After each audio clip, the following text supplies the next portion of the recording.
ब्रह्मा मुरारी भानु शशि भूमि सुतो बुधश्च गुरुः शुक्रः शनि राहु केतवः सर्वे ग्रहाः शान्तिकराः भवन्तु सर्वे ग्रहाः शान्तिकराः भवन्तु क्रूरग्रहाः शान्तिकराः भवन्तु। नमस्कार, स्वागत है आपका आचार्य वाणी में। मैं आचार्य डॉक्टर विक्रमादित्य आपके साथ हूँ और आपकी राशि के दृष्टिकोण से। जी हाँ, आपकी राशि यानी वृश्चिक राशि के दृष्टिकोण से इस वक्त ग्रहों का योगायोग क्या बन रहा है वो आपको समझना चाहिए। हम आज उपस्थित हैं बृहस्पति और शुक्र को लेकर। आपकी राशि के दृष्टिकोण से अष्टम भाव, जिसको बंधन का भाव बोला जाता है, जिसको जेल का भाव बोला जाता है, और जो कई प्रकार के विशेष तौर पर व्यक्ति को संन्यास की तरफ भी बोले जाते हैं ऐसे ग्रह, और इस वक्त बृहस्पति और शुक्र की नीति युति जो है वो वहां पर हो गई है। और ऐसे में ये युति बड़े विशेष तौर पर आपके लिए एक अच्छा सा योग बना रही है। अच्छा सा योग बना रहे हैं, हम बता रहे हैं आपको, बहुत अच्छा सा योग बना के तैयार बैठी हुई है। यदि आपने इस ग्रहों की युति को सही रूप से समझ लिया तो ये ग्रहों की युति आपके रुके हुए काम को गति प्रदान करने के योग बना सकती है, चाहे वो सांसारिक काम हो, चाहे वो कोई भी रूप से काम हो, चाहे व्यावसायिक काम हो। ऐसे में खासतौर पर ध्यान रखने की जरूरत है। हुआ क्या है कि 27 जुलाई से बीच में 21 अगस्त के बीच में बृहस्पति और शुक्र की युति आपके अष्टम भाव में होकर तैयार है, और अष्टम भाव में इन दोनों की युति और साथ साथ शनि महाराज इन दोनों बुद्धि भाव में चल रहे हैं। अच्छी बात एक इसमें ये हो रही है कि किसी भी पाप ग्रह की दृष्टि इन दोनों ग्रहों पे पड़ नहीं रही है। बस समस्या क्या है कि ये दोनों ग्रहों की युति जो है, बृहस्पति और शुक्र की युति जो होती है, वो व्यक्ति को क्या करती है, दो अलग अलग भाव में बांटती है। बृहस्पति और शुक्र दोनों के दोनों शुभ ग्रह हैं, और शुभ ग्रह जो हैं वो अपनी अपनी दिशा चलाने का प्रयास करते हैं, वो कहे इधर से, वो कहे इधर से, बस उस दुविधा में। और शनि महाराज बुद्धि वाले भाव में बैठे हुए हैं, तो क्या हो रहा है कि बुद्धि की दुविधा, और उसमें क्या हो रहा है कि ना मैं इधर जा पा रहा हूं ना इधर जा पा रहा हूं। ये स्थिति आपके लिए थोड़ी विकट हो सकती है, इससे आपको बचने की आवश्यकता है। और एक बात ध्यान रखना, इस वक्त शौर्य आपको देने वाले हैं, क्योंकि सूर्य भी बहुत जल्दी परिवर्तित करके आपकी राशि में भाग्य से आगे निकलकर ऐसी जगह जाने वाले हैं जो बहुत लाभ देने वाले हैं। स्वर्ण का उपयोग करें, किसी ना किसी प्रकार से स्वर्ण धातु को अपने शरीर से लगा के रखने इस वक्त खासतौर पे ये उपाय अवश्य करने का प्रयास करें। मंदिर में एक काम करिए, बृहस्पति की चीज़ों को खासतौर पे दान करने का प्रयास करें। जैसे चने की दाल, गौ सेवा कर लीजिए, चने की दाल गाय के उसमें डाल दीजिए। हो सके तो मंदिर में जाकर पीले वस्त्र भगवान को अर्पित करते हैं, बहुत सुंदर। अभी भादों का महीना आने वाला है, भादों के महीने में, खास सावन का महीना चल ही रहा है, भादों सावन के महीने में भगवान के मंदिर में कभी कभी जाना होता होगा। पीले वस्त्र या रेशमी जरी युक्त वस्त्र, ये दोनों के दोनों वस्त्र भगवान के मंदिर में आप दान करने का प्रयास करें, भगवान को श्रृंगार के रूप में उपस्थित करने का प्रयास करें। और कुछ नहीं हो सकता। कई लोगों के मन में भ्रांति होती है, भैया मैं तो मंदिर जाता नहीं, तो एक काम करो भाई, गौ सेवा कर लो, ये करने का प्रयास कर लो। इतने सारे रास्ते आपके लिए बताने का हम प्रयास कर रहे हैं, तो यदि आप इन सब चीज़ों को करोगे तो बहुत बढ़िया तरीके से आपके लिए रास्ते, धन का रास्ता, बृहस्पति महाराज जहाँ बैठे हुए हैं शुक्र के साथ, और दोनों शुभ ग्रह आपके खासतौर पर धन भाव को देख रहे हैं, और ये धन भाव को देखते हुए कहीं ना कहीं आपके लिए धन का मार्ग खोलते दिखाई दे रहे हैं, लाभ का मार्ग खोलते दिखाई दे रहे हैं। बस थोड़ी सी उसमें फोर्स लगाने की ज़रूरत है, थोड़ी सी फोर्स सही डायरेक्शन में लगाई तो बहुत बढ़िया लाभ हो सकता है। लेकिन एक बात ध्यान रखना, शनि की दृष्टि भी इस वक्त धन भाव में पड़ रही है, और शनि की दृष्टि वहाँ पड़ रही है वो क्या कराएगा, लोन कराएगा, गलत मार्गों से पैसा लाएगा, लाइबिलिटी के फॉर्म में लाएगा। उससे बचने की आपको खास तौर पर ज़रूरत है, और इस समस्त चीज़ों को आप लाभ की तरफ लेने का प्रयास कर सकते हैं। बस दुविधा से हटना है, इस वक्त दुविधा से हटाकर मनोमस्तिष्क को सही दिशा में लगाने का प्रयास करें, चीज़ें आपके फेवर में आ सकती हैं। शुक्र बृहस्पति की युति बहुत विशेष रूप से आपकी राशि में बनी हुई है। तो इस प्रकार से बृहस्पति और शुक्र की जो युति है वो आपने समझी। ये ग्रहों की युति जो होती हैं और योगा योग जो बनते हैं, परस्पर टकराव बनते हैं, इसका प्रभाव जीवन में हर क्षण पड़ता है। और जब गोचर में इस प्रकार की युति हो तो हमको समझना चाहिए कि उन ग्रहों का प्रभाव क्या हमारी कुंडली के अनुसार से पड़ रहा है। ऐसे में देखें, बृहस्पति ग्रह और शुक्र ग्रह का संबंध बड़ा विशेष है, दोनों ज्ञान के प्रतीक हैं, और ऐसे अद्भुत ज्ञान के प्रतीक हैं कि आप समझ सकते हैं कि दोनों के दोनों ने अपने शिष्यों को बिल्कुल उत्कृष्टता तक, बिल्कुल टॉप तक पहुंचाने का सुंदर कार्य किया। देवगुरु बृहस्पति तो साक्षात देवताओं के गुरु माने जाते हैं, लेकिन शुक्र के संबंध में बात कहा जाए तो वो दैत्यों के गुरु माने जाते हैं। दैत्यों को गलत मार्ग पर चलने के बावजूद भी उन्होंने उनको शक्ति संपन्न बना दिया, देवताओं के समक्ष लाकर खड़ा कर दिया। देवताओं को भी कई बार पराजय का सामना उन दैत्यों के समक्ष करना पड़ा। कारण क्या था? शुक्र के कारण से। गुरु के जिस प्रकार से सानिध्य में रहकर गुरु के आदेशानुसार चलने के कारण से किस प्रकार का स्थिति उन्होंने, यानी केवल शुक्र के प्रभाव के कारण से। शुक्र केवल भोग विलास का ग्रह नहीं है। बहुत सारे लोग शुक्र को केवल भोग विलास की बात कर लेते हैं। शुक्र वास्तविक तौर पर ज्ञान का प्रतीक माना जाता है, युक्ति का प्रतीक माना जाता है, डिप्लोमेसी का प्रतीक माना जाता है। आज संसार में सबसे बड़ी आवश्यकता इस संसार में आगे बढ़ने के लिए डिप्लोमेसी की ही है। डिप्लोमेटिक तरीके से चाणक्य नीति के द्वारा किस प्रकार से हम आगे बढ़ने का कार्य कर सकते हैं। तो आप ये देखें कि 1 महीने तक करीब करीब जो शुक्र का और बृहस्पति का जो संबंध बनने वाला है, इसका प्रभाव क्या होने वाला है। वैसे आपकी राशि के दृष्टिकोण से तो आपने प्रभाव समझा, लेकिन जनरल तौर पर यदि हम सामान्य तौर पर समझें तो क्या है, विपरीत बुद्धि जो है वो 2 विभिन्न मार्गों पर चल सकती है। देखिए संसार जो है ना गोली है, कहा जाता है ना पृथ्वी गोल है, इधर से चलोगे चाहे इधर से चलोगे तो गंतव्य मार्ग पर। हाँ, एक मार्ग छोटा हो सकता है, एक मार्ग बड़ा हो सकता है।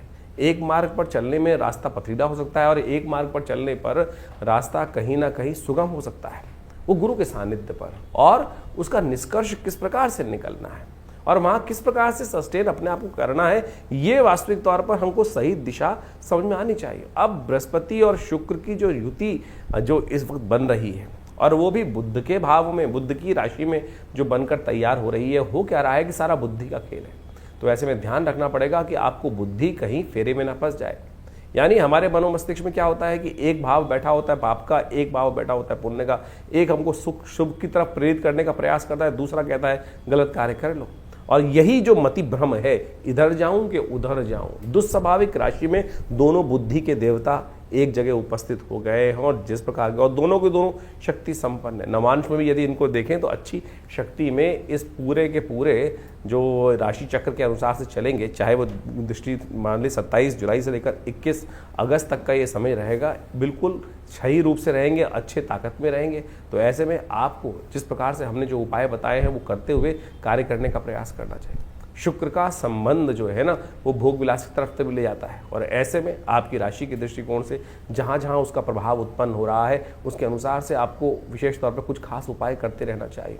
ऐसे में अपने राशि के दृष्टिकोण से आपको खास तौर पर कुछ खास उपाय समझ लीजिए जिस प्रकार से करना है। वैसे हमने जो आपको प्रभाव बताया उसके अनुसार और भी हजारों उपाय शास्त्र में, अनेक मत के अनुसार से शास्त्रों में उन उपायों को वर्णित किया गया है। शुक्र का वास्तविक संबंध जो है, यदि हम शुक्र का संबंध शुभ करना चाहते हैं, एक बड़ी भ्रांति है संसार में इस वक्त कि शुक्र को अय्याशी के साथ, बहुत सारे लोगों ने तो मदिरा के साथ जोड़ने का प्रयास कर दिया। अय्याशी, गलत काम जितने भी हो सकते हैं वो शुक्र कहीं नहीं है। शुक्र अगर ज्योतिष के दृष्टिकोण से, अध्यात्म के दृष्टिकोण से समझें तो शुक्र का संबंध किससे कहा गया है? गाय से, गौ सेवा से।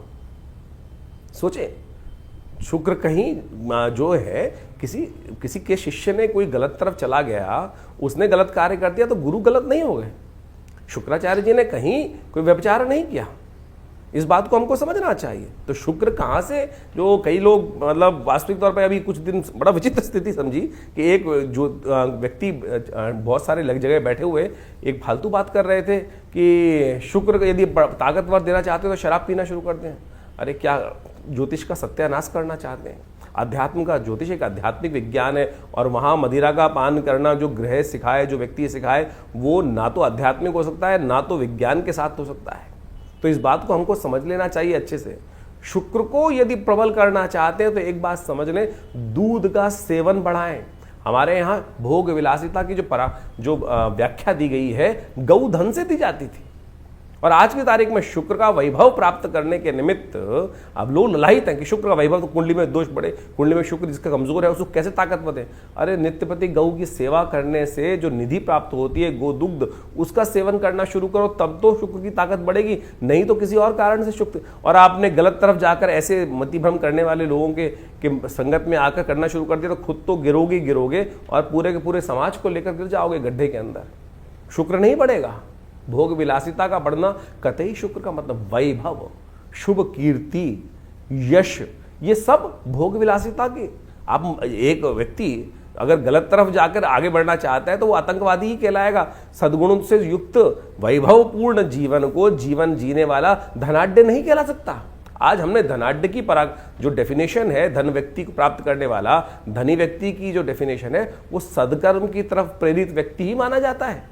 तो सदकर्म की तरफ शुभ कर्म के तो इसलिए इन भ्रांतियों से बाहर निकलने का प्रयास करो। कहीं ऐसे लोग बहुत सारे आज की तारीख संसार में हैं जो मति भ्रम करने का, जिस प्रकार से अभी एक वाक्य हमने आपके समक्ष रखा कि शराब यदि रोज पीना शुरू कर दो तो शुक्र बढ़ना शुरू हो जाएगा। कहीं नहीं ज्योतिष के अंदर इस प्रकार की, कहीं भी हर ज्योतिष के ग्रंथ में एक ही बात लिखी गई है, गणनाएं बताई जाती है। और लाल किताब को भी बहुत सारे लोग कोट करते हैं, तो कहीं भी लाल किताब में तो वहां के आगे कबाब और शबाब की तरफ जो जाएगा वो कहीं ना कहीं अपने आप को बर्बाद कर लेगा। तमाम तौर पे बहुत सारे ग्रह योग के अनुसार से इस बात को वहां बहुत बढ़िया तरीके से समझाने का प्रयास किया गया है। तो ऐसे में यदि आप बृहस्पति और शुक्र की युति जो बन रही है उसको शुभ करना चाहते हैं तो गौ सेवा अवश्य करने का प्रयास करिए। ये अकाट्य प्रयोग है, चाहे आपका ग्रह कहीं भी बैठा हो, चाहे आपका ग्रह कहीं भी बैठा हो, किसी प्रकार से योगा योग बना रहा हो, तो ये तो गोचर का प्रभाव हमने आपको समझाने का प्रयास किया।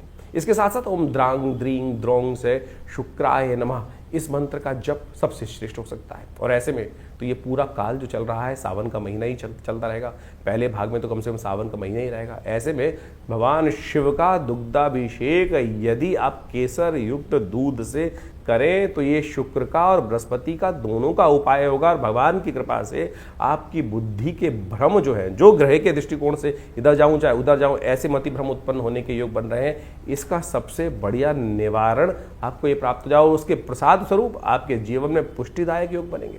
और सबसे बढ़िया एक काम और, अगर शुक्र को और बढ़िया करना चाहते हैं तो इत्र के द्वारा भगवान शंकर का अभिषेक करने का प्रयास करें। इत्र का सुंदर परफ्यूम इत्यादि का, अपने बहुत सारे लोग कहते हैं परफ्यूम से एलर्जी होती है, कुछ होती है, तो शुक्र का संबंध जो है, जहां दुर्गंध है वहां बहुत सारे नेगेटिव ग्रह हो सकते हैं, लेकिन शुक्र तो विलासिता का प्रतीक है, शुभ भोग का प्रतीक है। तो इत्र का प्रयोग अवश्य आपकी राशि के दृष्टिकोण से, यदि आप इत्र का प्रयोग, सुगंधी का प्रयोग, और एक बात और ध्यान रखना, शुक्र नेगेटिव कब होता है? जब कोई व्यक्ति फटे हुए कपड़े पहनता है। अब बाहर से अच्छे कपड़े पहन सकते हैं, अंदर से फटे हुए कपड़े पहन रखे हैं। ग्रह कितना ही अच्छा हो, ग्रह कितना ही अच्छा है, यदि हम कर्म गलत तरफ से कर रहे हैं, अपने आप को उस तरफ गलत तरफ ले जा रहे हैं, फटे हुए रैग्स पहन रहे हैं, तो आप समझ लो कि आपकी कहीं ना कहीं दरिद्रता को आप आमंत्रित कर रहे हैं, यानी शुभ ग्रह के प्रभाव को कहीं ना कहीं नेगेटिव कर रहे हो। तो इन छोटे छोटे सिद्धांतों को अपने जीवन में समझकर कार्य करने का आप यदि प्रयास करेंगे तो बहुत अच्छा रहेगा। हमने अपने इस विवेकानंद योगाश्रम संस्थान के द्वारा जितनी भी पुस्तकें लिखी हैं, उन सब में इन ग्रहों के संबंध को बहुत बढ़िया तरीके से समझाने का प्रयास किया है। और उन ग्रहों के निवारण के लिए सबसे बढ़िया दैविक मार्ग ही है, उपासना मार्ग ही है, प्रार्थना मार्ग ही है, जिन पर जाकर आप ग्रहों के विभिन्न उपायों को करके अपने कष्टों का निवारण कर सकते हो। सबसे बढ़िया है मंत्र जप करना, भगवान का स्तवन करना, भगवान के सुंदर जो कार्य, जो क्रिया जो कर्मकांड के सिद्धांत के अनुसार से बहुत सारे मंत्र इत्यादि जप करने के पूजा पाठ के विधान को विकसित किया गया है, उनको करना तो आप समझें। और जब भी हमने बहुत सारी व्यवस्थाएं बनाई हैं विवेकानंद योगाश्रम में, हर रविवार को बड़ा कार्यक्रम होता है, उसमें आप सब लोग आकर उस यज्ञ में बैठ सकते हैं। विभिन्न नवग्रहों के मंत्र हम समय समय पर कराते ही हैं उसमें, तो आप सब आकर उन यज्ञ इत्यादि कर्मों में बैठें। और विवेकानंद योगाश्रम दिल्ली में जमुनापार क्षेत्र में, लक्ष्मी नगर क्षेत्र में स्थित है। और यहाँ नित्य प्रति करीब पिछले करीब 50 सालों से हर रोज़ करीब 8 घंटे यज्ञ चलता है। आप भी आएँ, माँ भगवती का सुंदर शिव विग्रह विराजमान है, और उनके सानिध्य में बैठकर यदि आप अपने जीवन को आगे ले जाने के लिए, सही दिशा पकड़ने के लिए माँ भगवती का आशीर्वाद मिल जाए, तो कहा जाता है कि समस्त कष्ट दूर करने के अद्भुत योग बन जाते हैं। आइए विवेकानंद योगाश्रम में। और यदि आपको कोई निजी विचार विमर्श करना है तो आप नीचे दिए नंबर्स पर, फ़ोन नंबर, अकाउंट, उस पर बातचीत कर अपॉइंटमेंट लेकर हमसे बात भी कर सकते हैं। और वैसे बहुत सारे लोग ऐसे होते हैं कि जिनके पास कोई समस्याएं हैं और उनका निदान चाहते हैं, और कुछ पारिश्रमिक तौर पर व्यवस्था नहीं है, तो कोई चिंता नहीं है। रविवार को हमने महीने के पहले रविवार को आश्रम में व्यवस्था कर रखी है। सुबह आश्रम में जो यज्ञ होता है उसके बाद कोई भी व्यक्ति विवेकानंद योगाश्रम दिल्ली में आकर, लक्ष्मीनगर क्षेत्र में आकर हमसे परामर्श कर सकता है सुबह के टाइम पर केवल, और उसमें कोई शुल्क नहीं लिया जाता है। और इस यज्ञ इत्यादि कर्म में कोई शुल्क नहीं रहता, कोई भी आकर वहाँ व्यवस्थाओं के साथ जुड़ सकता है। और रविवार को सुबह 8 बजे से लेकर 10:30-11 बजे तक ये कार्यक्रम चलता है। सुंदर यज्ञ, भंडारा इत्यादि समस्त व्यवस्थाएं रहती हैं। आप सब लोगों का सादर आमंत्रण है आप सब लोगों को। धन्यवाद।